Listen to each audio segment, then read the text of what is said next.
Hello दोस्तों, आदाब, नमस्कार, सत श्री अकाल।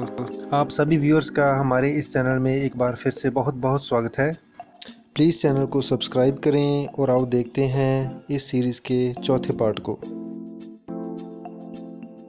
दोस्तों, आज के समय में एंटरटेनमेंट के बहुत सारे सोर्सेस हैं, जैसे कि Indian Premier League, English Premier League, mobile phones, shopping malls वगैरह वगैरह। तो ज़रा सोचो, उस समय में लोग अपने आप को कैसे एंटरटेन करते होंगे।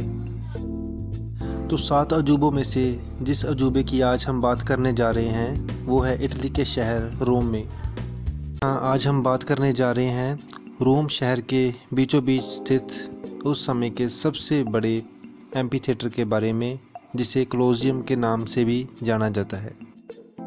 तो चलिए जानते हैं इस विशाल एम्पी थिएटर के इतिहास के बारे में। इस विशाल एम्पी थिएटर की कंस्ट्रक्शन साल 70 और 71 के दरमियान हुई। इस एम्पी थिएटर को वहाँ के राजा वेस्पेसियन ने अपनी जनता की सिर्फ़ और सिर्फ एंटरटेनमेंट के लिए बनाया गया था। लेकिन अचानक साल 79 में वहाँ के राजा वेस्पेसियन की मृत्यु के बाद ऊपर के हिस्से का काम उनके बेटे टीटस ने पूरा करवाया। इसको बनने में लगभग 10 साल का समय लगा और ये उस समय का सबसे बड़ा एम्पी थिएटर था। वैसे तो इस एम्पी थिएटर का मेन पर्पस सिर्फ़ और सिर्फ एंटरटेनमेंट था, लेकिन इस मैदान में कुछ अलग ही खेल खेले जाते थे। जैसे कि आज के समय में आईपीएल खेला जाता है, वैसे ही उस समय में इन खेलों को 100 दिन के लिए खेला जाता था। इन खेलों में कुछ ऐसे खेल थे जो बहुत ही लोकप्रिय थे, जैसे इंसान की इंसान के साथ लड़ाई और इंसान की किसी जानवर के साथ, और यहाँ जानवर की जानवर के साथ लड़ाई। और ये लड़ाई तब तक चला करती थी जब तक कोई भी इंसान या जानवर दूसरे इंसान या जानवर को ख़त्म ना कर दे। इसमें कुछ खेल तो ऐसे थे जिसमें वहाँ के राजा के द्वारा बनाए गए गुलामों को खतरनाक जानवरों से लड़ाया जाता था, और उस गुलाम के पास बचने का सिर्फ़ और सिर्फ एक तरीका यही होता था कि वो उस खतरनाक जानवर जैसे कि शेर, चीता, मगरमच्छ को मार गिराए और खुद बच जाए। ऐसा माना जाता है कि इन प्रतियोगिताओं में 5 लाख से ज़्यादा जंगली जानवर और 10 लाख से ज़्यादा इंसानों को मौत के घाट उतार दिया गया था। आप सभी ने शायद ग्लैडिएटर मूवी ज़रूर देखी होगी। जो ग्लैडिएटर्स होते थे यानी तलवारबाज होते थे, उनको लोग काफ़ी शौक़ से देखा करते थे। इसी एम्पी थिएटर में एक ऐसा खेल भी खेला जाता था जिसे मॉक नेवल बैटल कहते थे, यानी नकली पानी की लड़ाई।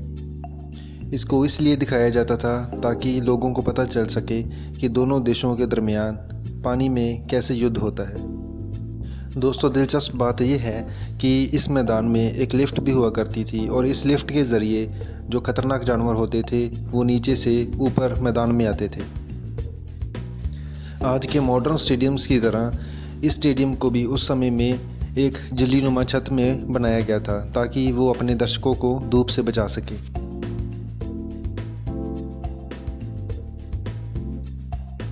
इसकी हाइट 48 मीटर है, और जैसे कि मैंने पहले बताया कि ये उस समय का सबसे बड़ा एम्पी थिएटर था, तो इसमें 50 से लेकर 70 हज़ार के दर्शक बैठने की क्षमता थी।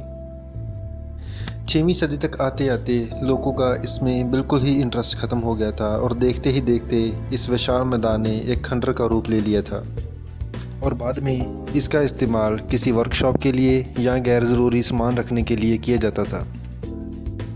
और साल 1349 में एक ज़बरदस्त भूकंप ने इसकी दक्षिणी दीवार को गिराकर इसकी काफ़ी क्षति की थी। रोम शहर में बना ये एम्पी थिएटर इस शहर का सबसे बड़ा अट्रैक्टिव टूरिस्ट स्पॉट है, और हर साल यहाँ 7 मिलियन से ज़्यादा यानी 70 लाख से भी ज़्यादा लोग पूरी दुनिया से यहाँ इस एम्पी थिएटर को देखने ज़रूर आते हैं। दोस्तों, इस देश के लोगों यानी इटली के लोगों को 18 साल से कम और 65 साल से ज़्यादा सभी टूरिस्ट को फ्री एंट्री है। जैसे कि समय समय की बात है कि जिस मैदान में हज़ारों की संख्या में लोग खेल देखने आया करते थे, उसी मैदान में लोगों का इंटरेस्ट बिल्कुल ख़त्म हो गया और वो एक बियाबान खंडर बन के रह गया। और किसने सोचा था कि ये खंडर बनी हुई इमारत एक दिन दुनिया के 7 नए अजूबों में शामिल होगी।